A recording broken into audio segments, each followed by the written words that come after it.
आपले सर्वांचे Radiance update YouTube चॅनलवर स्वागत आहे. मित्रांनो, पवित्र पोर्टलवर जे आहेत काल रात्री 25/4/2024 रोजी इन्फॉर्मेशन बुलेटिनच्या माध्यमातून शिक्षक पद भरती संदर्भात माहिती देण्यात आलेली आहे. त्याची माहिती आज आपण या व्हिडिओच्या माध्यमातून थोडक्यामध्ये घेणार आहोत. आपण स्क्रीनवर बघू शकता की 25/4/2024 रोजी शिक्षक पद भरती संदर्भात जे प्रसिद्धी पत्रक आहे त्यामध्ये पहिल्या मुद्द्यामध्ये जी माहिती देण्यात आलेली आहे. तर 25/2/2024 रोजी जे प्रथम निवड यादी जाहीर झाली होती त्यामधील अभियोग्यताधारकांना यथाशीघ्र नियुक्तीची कारवाई देण्यासंदर्भात मान्य निवडणूक आयोग, केंद्रीय निवडणूक आयोग जे आहेत ECI म्हणजेच इलेक्शन कमिशन ऑफ इंडिया यांच्या वतीने जे काही परवानगी देण्यात आली होती त्यामध्ये संबंधित जिल्ह्याचं प्रत्यक्ष मतदान झालेल्या ठिकाणातील नियुक्ती संदर्भात त्यांनी कारवाई करण्याची परवानगी दिली होती.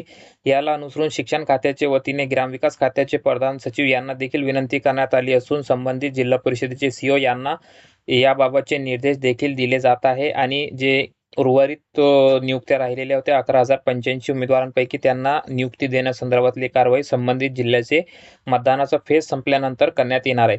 आता पहिली फेरीतील कारवाई सुरू असतानाच पुढील निवड फेरी घेण्याच्या दृष्टीने सर्व नियमांचे पालन करून प्रशासकीय प्रक्रिया करण्यात येत आहे. म्हणजेच मित्रांनो, आता कन्व्हर्टेड राऊंड असेल, त्यानंतर विथ इंटरव्ह्यूचा राऊंड असेल किंवा इतर जे काही पुढील राऊंड असणार आहे तर त्या संदर्भातले जे प्रशासकीय प्रक्रिया असते म्हणजेच त्यामध्ये परवानगी घेणे, त्या संदर्भातली तयारी करणे वगैरे हे सगळे काम सध्याच्या घडीला करण्यात येत आहे. म्हणजेच याची कारवाई सध्याच्या घडीला आयुक्त कार्यालयामध्ये सुरू आहे.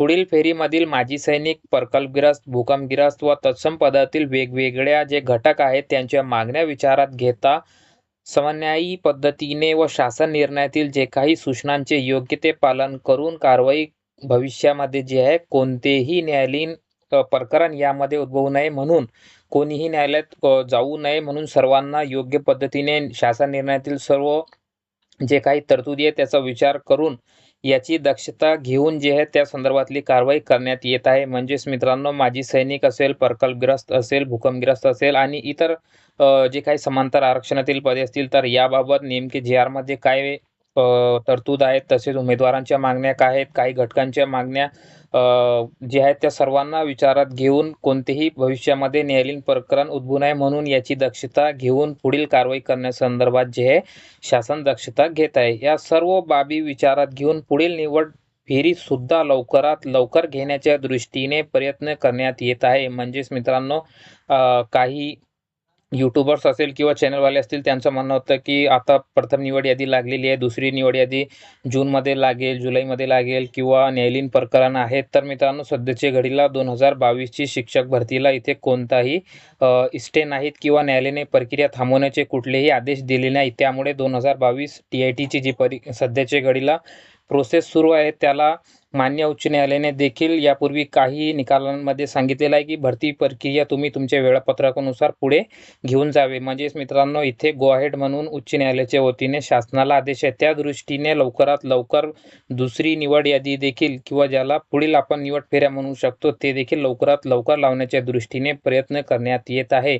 त्यामुळे आपण कोणत्याही अफवांवर विश्वास न ठेवता इथे जे काही इन्फॉर्मेशन बुलेटिनद्वारे दिली जाणारी माहिती असते त्याच्यावर आपण इथे लक्ष ठेवावे आणि इतर बाहेरचे जे काही यूट्यूब असेल, चॅनलवाले असेल, जे काही ते सांगत आहे त्यामध्ये कोणतेही तथ्य नाही. कारण इथे त्या संदर्भातली कारवाई करून लवकरात लवकर कारवाई करण्याचे प्रयत्न देखील शिक्षण आयोग साहेबांच्या वतीने किंवा प्रशासनाच्या वतीने इथे करण्यात येत आहे.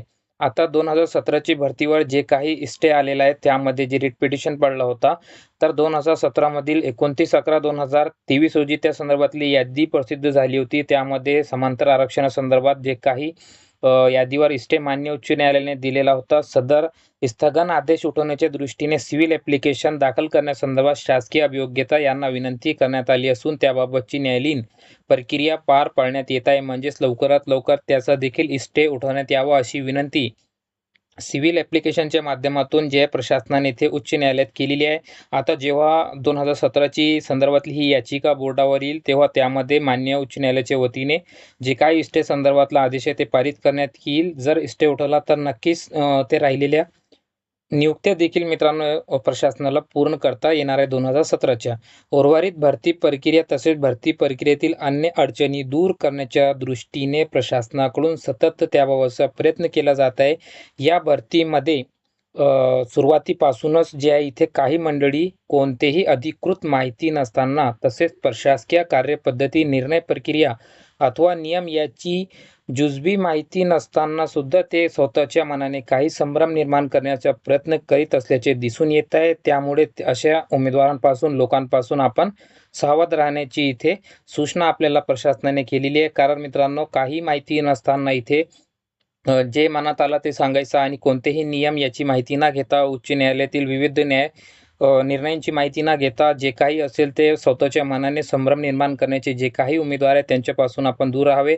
आणि इथे महत्त्वाचे जे घटना घडतील ते फक्त तुम्हाला इन्फॉर्मेशन बुलेटिनच्या माध्यमातून कळवण्यात येईल. त्यामध्ये न्यायालयीन निर्णय असतील किंवा पुढील यादीसंदर्भातली असतील, सर्व माहिती तुम्हाला इन्फॉर्मेशन बुलेटिनच्या माध्यमातून इथे पवित्र पोर्टलवर पाहायला मिळणार आहे. तर अत्यंत महत्त्वाचे हे 2 ते 3 2017, 2022चे आणि पुढील राऊंड संदर्भातली ही माहिती प्रसिद्धी पत्रकामध्ये देण्यात आली असून पुढील जेव्हा आवश्यकता असेल तेव्हा तुम्हाला इन्फॉर्मेशन बुलेटिन पवित्र पोर्टलवर पाहायला मिळते.